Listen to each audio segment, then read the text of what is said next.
The air inside the United Nations Extraterrestrial Research Center in Geneva was thick with anticipation. The conference room was packed with world leaders, top scientists, and military officials, all waiting for the session to start.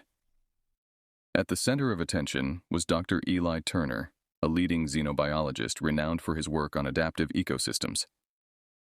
Dr. Turner, could you explain what this reclassification means for us? Asked the UN Secretary General, her voice echoing slightly in the hushed room. Eli adjusted his glasses, his gaze sweeping over the diverse audience. Certainly. Earth has always been considered a death world by galactic standards, which means our planet's environment is significantly more hazardous than average. However, the recent data suggests an upgrade in classification, from Class 12 to Class 13, possibly even 14. A murmur swept through the room. A military general leaned forward, his expression stern. What does that mean, practically speaking? Are we in danger? Not necessarily more than before, Eli responded. It does, however, make Earth a subject of great interest. Our ability to thrive in such conditions makes us unique and potentially valuable or threatening to other civilizations. So, what are you suggesting? Queried a European diplomat, her pen poised over her notepad. Engagement and caution, Eli said. We need to be prepared for both increased diplomatic contact and potential threats.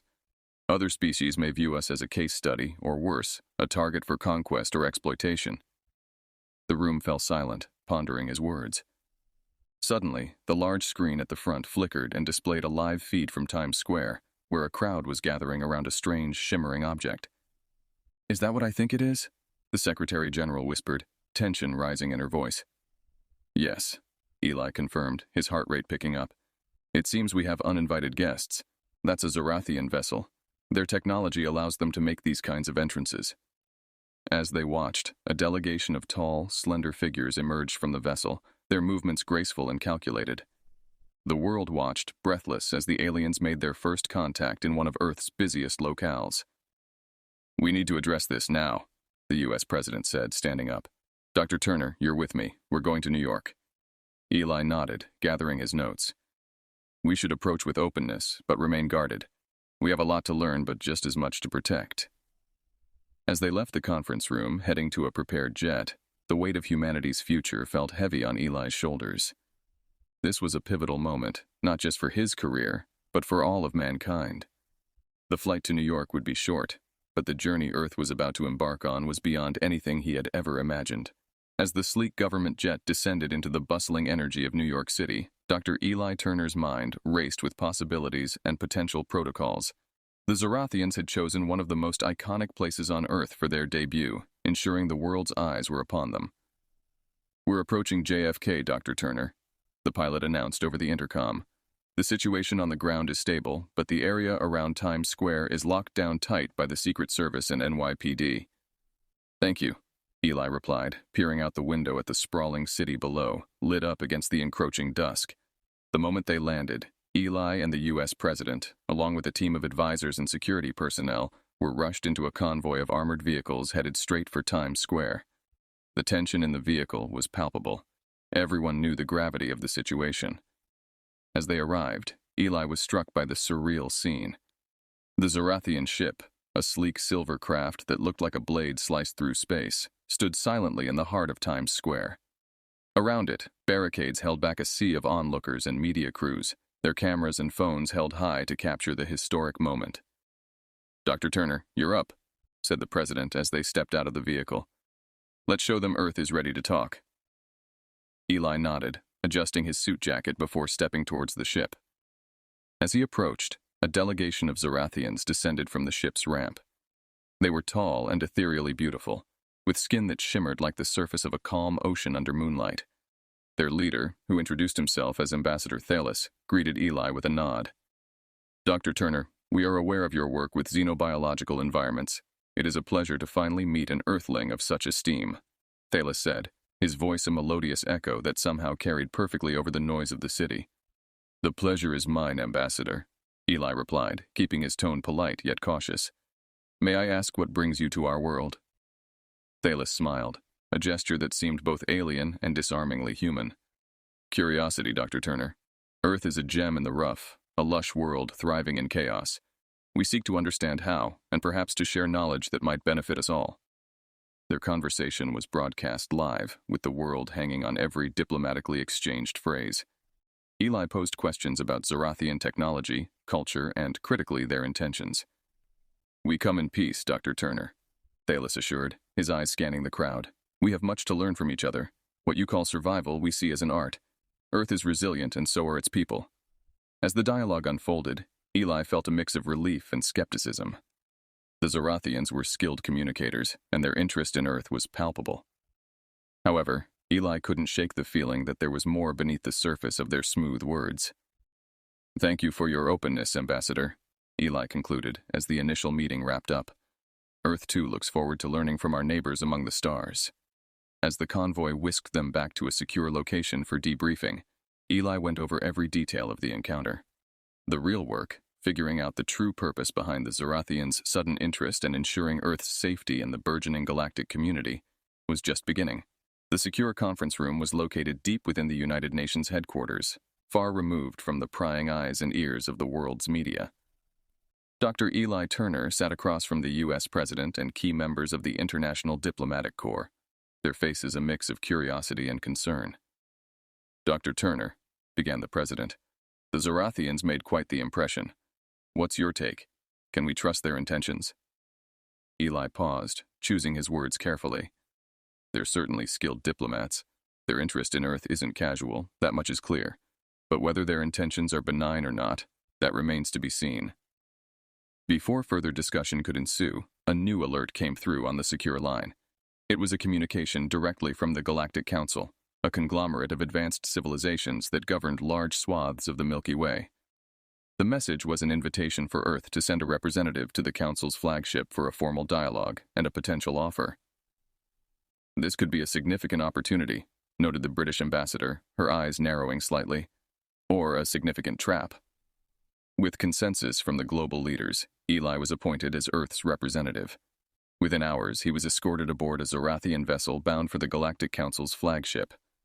The journey through the stars was unlike anything Eli had ever experienced. The vessel moved through space with a smooth swiftness that was almost unsettling.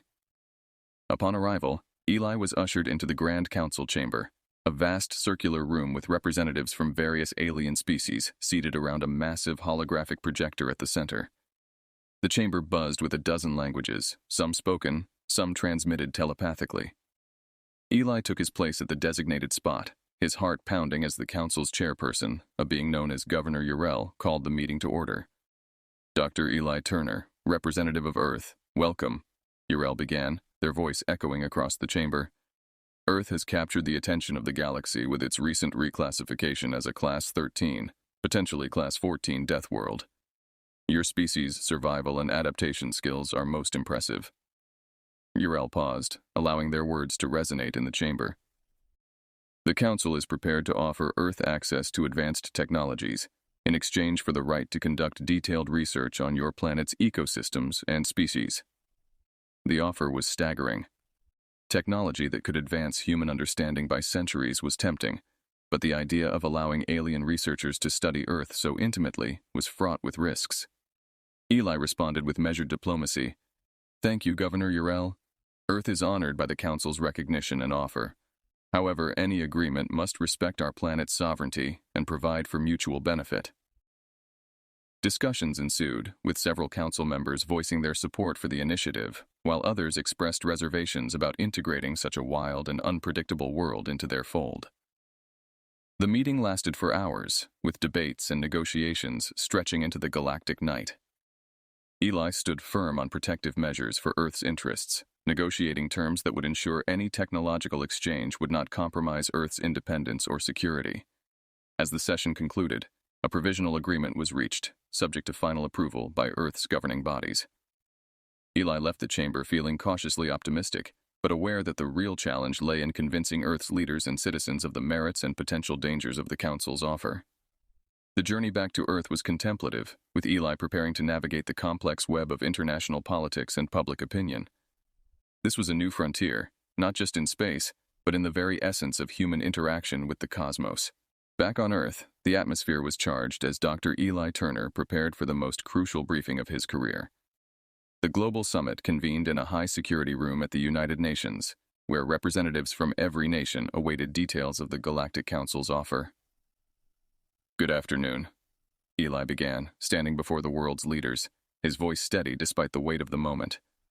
"I've returned with a proposal from the Galactic Council that promises significant advancements for humanity through technology exchange. However, this offer is not without its conditions and potential risks." The room listened intently as Eli outlined the terms discussed, emphasizing the controlled research access granted to the Council. Murmurs of interest and concern bubbled among the attendees as they considered the implications. As the briefing concluded, Eli's communicator discreetly vibrated. He excused himself, stepping into the adjoining room where Lyra, the sympathetic alien delegate, waited. Her expression was grave. "Eli, there's more you should know," Lyra said, her voice low. "While many on the Council genuinely support this partnership, there are factions with deeper, more exploitative interests in Earth." She handed Eli a datapad filled with encrypted communications she had intercepted. The documents revealed covert plans by certain Council members to extensively harvest Earth's biological and mineral resources, far beyond what was agreed. This is alarming," Eli murmured, scrolling through the evidence. "This information could change everything. We risk more than we gain if these factions act on their intentions." Lyra nodded. "I believe in our mission of peaceful cooperation, Eli. I couldn't stay silent and watch my kind potentially harm your world." Eli clasped her shoulder in gratitude, a plan forming in his mind. "We need to expose this before any agreement is ratified. Will you stand with me?" "Without hesitation," Lyra affirmed. Together, they returned to the conference room. Eli addressed the assembly once more, this time with a sense of urgency. "Ladies and gentlemen, new evidence has come to light that compels us to reconsider our position." He presented the intercepted communications, detailing the hidden agendas some Council members harbored. The revelation sent shockwaves through the room. Discussions erupted, with several nations calling for immediate defensive preparations and others urging for a cautious approach to avoid galactic confrontation. The U.S. President stood, signaling for calm. "We must not act in haste. Dr. Turner, please coordinate with our defense and intelligence teams. We need a comprehensive strategy to address these threats without isolating potential allies in the Council who may be unaware of these rogue plans." Eli nodded in agreement. "We'll need to balance our diplomatic stance with readiness to protect our sovereignty. It's a delicate line to walk, but walk it we must." The summit adjourned with nations in a state of heightened alert, yet united by a common need to protect Earth. Eli and Lyra worked late into the night, drafting detailed plans and reaching out to their allies within and outside the Council. As dawn broke over New York City, Eli felt a renewed sense of determination. The coming days would be pivotal, but Earth was no stranger to challenges. With newfound allies like Lyra and the truth on their side, they stood ready to navigate the treacherous waters of galactic politics. Following the revelation of the Galactic Council's covert intentions, Earth's political and military leadership convened an emergency session at the Pentagon. Dr. Eli Turner, alongside Lyra and key members of the international community, was at the center of these critical discussions, which focused on fortifying Earth's defenses while maintaining diplomatic channels. "Eli, what's our status?" the U.S. President asked, looking across the table strewn with digital maps and strategic plans. "We have multiple fronts to consider," Eli responded. "Our first priority is to safeguard critical infrastructure from potential covert operations. We need to enhance our satellite surveillance and cyber defenses immediately." General Martinez, head of the Joint Chiefs of Staff, nodded in agreement. "We've initiated protocols to bolster our space-based assets and are working with allies to form a unified defense network. However, we also need to consider the technological edge that the Council's technology could provide." Lyra then took the floor, her voice firm. "There is technology within the Council that can aid us, primarily defensive systems that I can help integrate with your existing frameworks. But it's crucial we do this without making ourselves overly dependent on alien tech."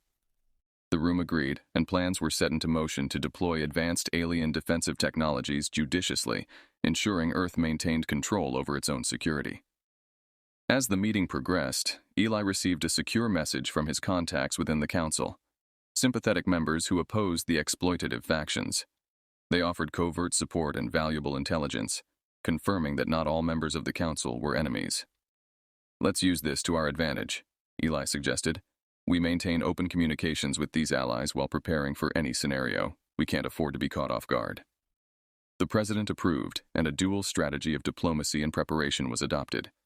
In the following weeks, Earth's global defense initiatives ramped up. Training exercises were conducted worldwide, combining human strategies with alien technologies to create a formidable defense force. Meanwhile, Eli and Lyra worked tirelessly, conducting briefings for Earth's leaders and the public to maintain transparency and unity. The world's media covered these developments extensively, and public support for the defense initiatives grew. Humanity was not going to stand idle while threats loomed. During a high-stakes demonstration of the newly integrated defense systems, Eli watched as anti-missile drones, enhanced with Zorathian laser technology, successfully intercepted test targets in low orbit. The display was a powerful testament to Earth's readiness to defend itself. "Looks like we're getting the upper hand with this tech," General Martinez remarked, clapping Eli on the shoulder. "Yes, but we have to remain vigilant," Eli cautioned, his eyes on the monitors displaying global surveillance feeds. "The real test is when, not if, they decide to challenge us." The preparation phase culminated in a global broadcast from the United Nations, where leaders from around the world stood together, affirming Earth's sovereignty and readiness to defend its independence while extending an olive branch for peaceful negotiations. Eli ended the broadcast with a message of unity and resilience. "Earth is our home, and together we will protect it. We are open to peace, but ready for any challenge. This is our stand." As the broadcast concluded, Eli felt a mix of pride and anxiety. Earth was united as never before, but the shadow of conflict loomed large. The coming days would define the future of humanity among the stars. The early warning systems that spanned the globe blared into life as multiple unidentified objects entered Earth's atmosphere. In the high-tech war room deep within the Pentagon, Dr. Eli Turner stood alongside military commanders, watching the large screens display the trajectories of incoming crafts. It was the moment they had prepared for, yet the tension was palpable. "Confirmed hostile crafts. Origin points match those of the Galactic Council members aligned against us," announced a technician, his voice steady despite the gravity of the situation. "Deploy countermeasures. Initiate Protocol Delta. Get me a link to all unit commanders on standby," ordered General Martinez, his demeanor calm and authoritative. Eli watched as the world's militaries, now enhanced with advanced technologies and unified in strategy, sprang into coordinated action. From missile defense systems in Europe to drone fleets in Asia, the global defense network that humanity had built was responding with precision and force. As the alien crafts breached the outer defenses, urban areas were locked down with emergency protocols. Civilians who had been drilled for such a scenario moved to shelters. Above them, the skies lit up with the intercepts of Earth's missile defense. Meanwhile, in orbit, a contingent of specialized space drones engaged the larger alien warships, attempting to disable them before they could deploy ground forces.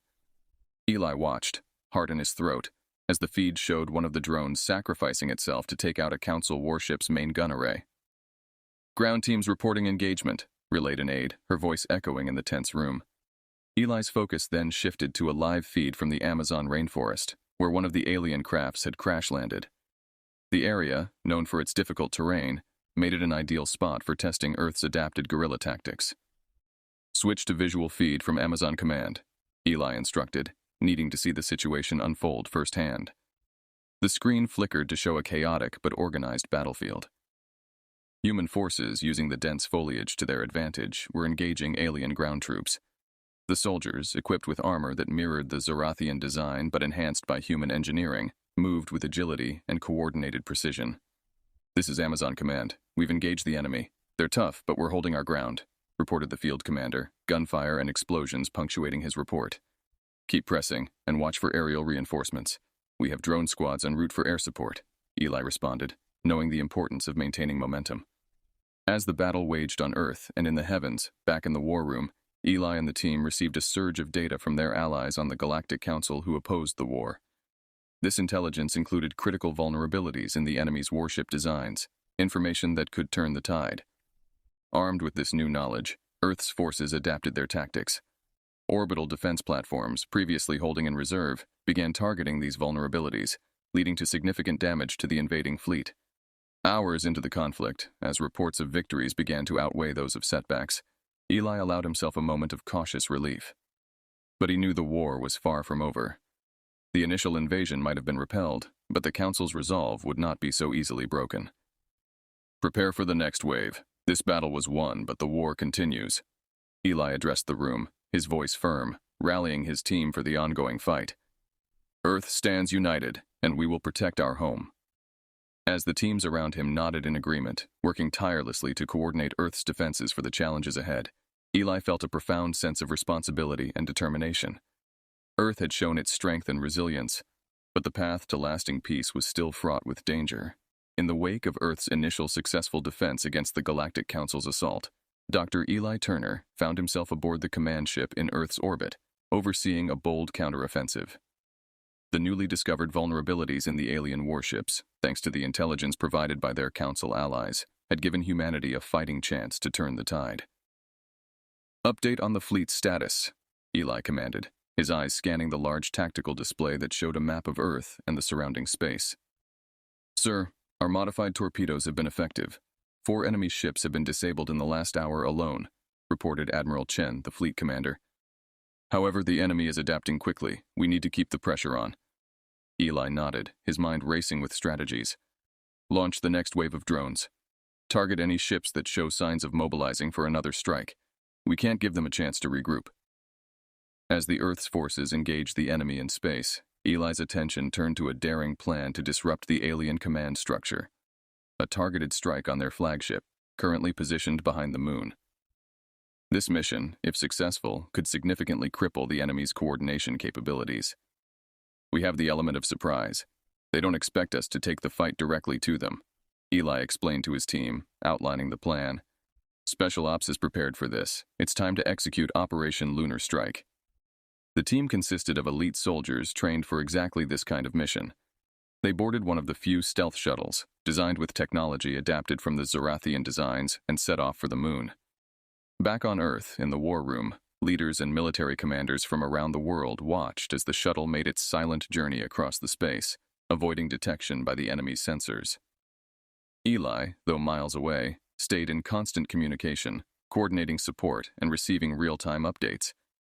As the shuttle approached the enemy flagship, hidden in the shadow of the moon, the Special Ops team readied themselves. The operation was risky. The slightest miscalculation could lead to failure, or worse. Team is in position, Dr. Turner, came the voice of the Special Ops leader over the comm. We're going dark for the final approach. See you on the other side. Godspeed, Eli responded, his voice calm but his heart pounding. Minutes turned into hours as the team infiltrated the flagship. Finally, a burst of static broke the silence on the comm. Operation successful, the leader's voice crackled through. We have control of the flagship's command center, initiating shutdown of their communication arrays now. Cheers erupted in the command center on Earth. With the enemy's flagship disabled, their fleet was thrown into disarray, unable to coordinate effectively. Push forward. All units, take advantage of the disruption. Target any remaining ships attempting to flee, Eli ordered, seizing the momentum. The subsequent hours saw a dramatic shift in the battle's balance. Earth's forces, invigorated by their success, dismantled the remaining resistance with renewed vigor. As the last of the alien ships retreated, a profound sense of accomplishment spread throughout the human ranks. Eli, though exhausted, felt a surge of pride. Humanity had not only defended its home, but it also demonstrated its capability to confront and overcome a formidable galactic threat. As the debris cleared and peace settled over the planet, negotiations began anew. This time, Earth was not a passive participant, but a respected power in the galactic community, its voice stronger and more influential than ever. The siege of Earth had ended, but a new chapter in human history was just beginning. The dust settled on the moon's surface, reflecting the quiet calm that had returned to Earth after the intense battles. Dr. Eli Turner stood in the United Nations, now a symbol of Earth's unity and strength, preparing to address the world with a message of hope and determination. As leaders from across the globe gathered in the Grand Assembly Hall, a sense of anticipation filled the air. They were there to witness and participate in the drafting of a new treaty that would redefine Earth's role in the galactic community. Today we stand at a crossroads, Eli began, his voice echoing in the silent hall. The recent conflict has not only tested our resolve, but has proven our capabilities. We faced an unprecedented threat, and together we overcame it. Now, we must use this moment to propel humanity forward, not just on Earth, but as a part of the larger cosmos. He paused, allowing his words to resonate with the audience. We have earned the right to sit at the table as equals with other advanced civilizations. With this new treaty, we establish our place in the galaxy not through conquest, but through cooperation and strength. The treaty, crafted with input from various nations and alien allies, outlined Earth's new position on the Galactic Council. It included provisions for mutual defense, shared technological research, and strict regulations on bioprospecting, ensuring that Earth's resources would never again be threatened or exploited without consent. As the Assembly voted in favor of the treaty, applause broke out, signifying a unanimous agreement. The feeling of a unified Earth, capable of influencing galactic policy, was a powerful testament to what humanity could achieve. In the weeks that followed, Eli worked closely with Lyra and other alien representatives to implement the treaty's provisions. New joint research facilities were established, focusing on advancing technology and deepening understanding of the universe. Human scientists and alien experts worked side by side, learning from each other and fostering a spirit of collaboration. Back on Earth, Eli often visited schools and universities to speak about the new era of interstellar relations. "We must prepare the next generation," he would say, "not just to think about life on Earth, but about our place in the universe." One evening, as Eli walked through the halls of the newly established Galactic Cultural Center in New York City, he reflected on the journey that had brought them here. The center, buzzing with people from various planets, was a hub of cultural exchange and learning. "Dr. Turner," called out a young girl, her eyes wide with curiosity. "What's it like to stand up there with all those aliens?" Eli smiled, kneeling to meet her gaze. "It's an honor, and a reminder that in this vast universe we're all connected. Each of us has a role to play in building this shared future." The girl nodded, her expression thoughtful, a small model of the solar system clutched in her hands. As Eli stood up, looking out the large windows at the bustling city below, now a beacon of galactic diplomacy, he felt a profound sense of peace. Earth had not only secured its survival, but it also paved the way for a future where humans were integral members of the galactic community. The challenges ahead would be many, but for now, Earth was ready to meet them with open arms and an open heart, under the shared skies of a universe brimming with possibilities.